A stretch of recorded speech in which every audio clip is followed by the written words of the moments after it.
Oh, my sweet summer children, gather around and let me tell you the tragic ballad of Stowe State University, St. Louis. This is not just a story, this is a cautionary tale, a symphony of incompetence, a masterclass in how to fail at every single thing a university is supposed to do. Buckle up, because we are about to descend into the abyss of despair, one roach-infested dorm room at a time. Picture this: you are a bright-eyed student, full of hope, ready to embark on your academic journey. You arrive at the dorm's bossy hall. They call itonly to discover it is less of a dorm and more of a horror movie set. Roaches. Not just any roaches, no, no, no. These are roaches with ambition, roaches that have evolved beyond mere floor crawling. They have infiltrated the fridge. They are on the food. Imagine opening your refrigerator, a sacred space, a temple of nourishment, only to find tiny, six-legged roommates helping themselves to your groceries. This is not just unsanitary, this is an existential violation.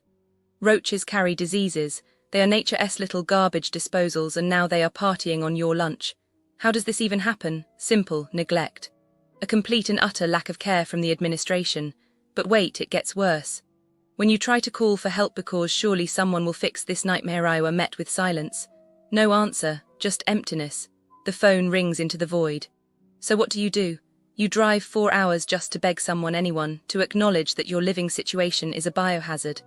And when you finally arrive, crickets.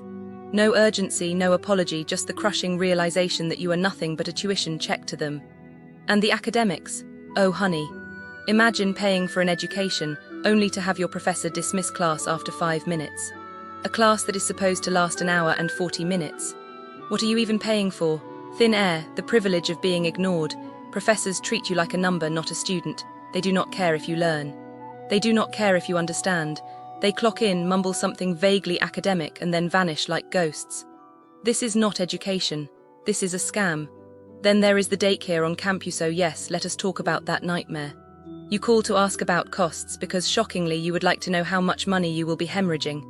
The first person you speak to, fine, pleasant even, they transfer you to accounting. But then you call back later, and suddenly you are talking to a man who radiates misery like a broken radiator spews toxic fumes. He refuses to transfer you. He tells you to call the operator. So you do. And guess what? The operator sends you right back to HIM. This is not just bad service, this is a Kafkaesque nightmare. If they cannot even handle a simple phone call, how can they be trusted with children? And do not even get me started on the refunds. You need your money that is rightfully your Stowe pay bills to survive. But Stowe State University, St. Louis, holds it hostage for months. 2, 3, sometimes more.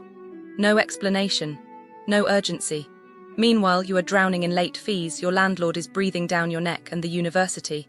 They are sipping coffee, shrugging, moving at the speed of a snail on sedatives. This is not just incompetence, this is cruelty. Then there is the racism. Oh yes, we cannot ignore that. A dean with a black power past, now ruled against for blatant racism to the tune of $5 million. A 5% graduation rate. Let that sink in. 95% of students do not make it to the finish line. That is not a university, that is a graveyard of dreams. The networks are always down. The IT department is a myth. The food is overpriced and inedible. The security does nothing unless you are friends with them. The dorms are moldy, filthy, uninhabitable. The administration, a raven. So I started looking into what happens around Stowe State University, St. Louis, because my cousin wanted to visit for 2 weeks, and I felt sick when I saw what the stores here are like. The shops close to Stowe State University, St. Louis, are like boxes that smile at you while they bite your wallet, you know. One Saturday, 2 guys from California walked into the Schnucks on Butler Hill Road, like 10 minutes south of Stowe State University, St. Louis. They grabbed whole racks of gift cards, scratched off the silver strips, wrote down the numbers, then slid the cards back on the hooks. I predict some tourist probably grabbed one to tip the Uber driver, came back to their Airbnb near Stowe State University, St. Louis, found the balance zero, and cried in the bathroom for an hour while their vacation photos were still uploading. The cops stopped the scammers later with 800 stolen cards in their trunk, so I guess they spent the night in a gray cell instead of a hotel with waffles. The big box stores around Stowe State University, St. Louis, are like stages for magicians who never paid tuition.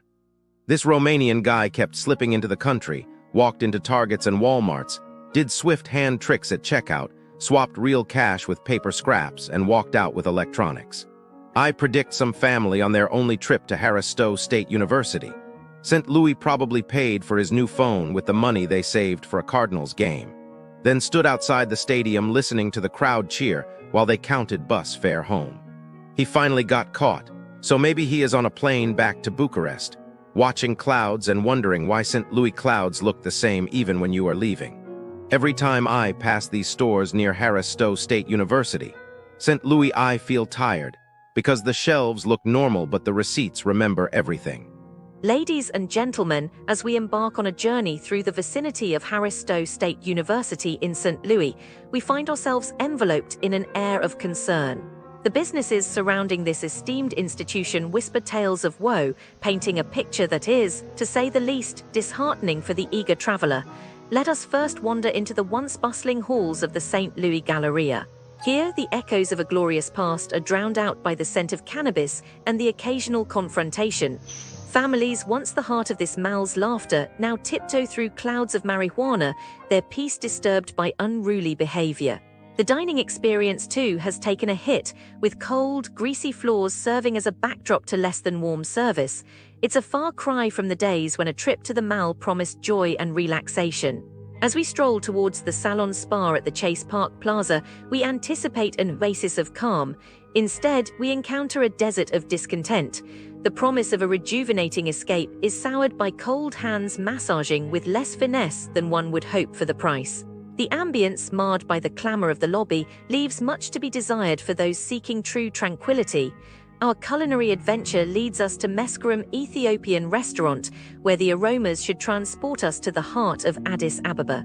Yet we find ourselves grounded by service that ranges from slow to non-existent, and flavors that seem to have lost their way.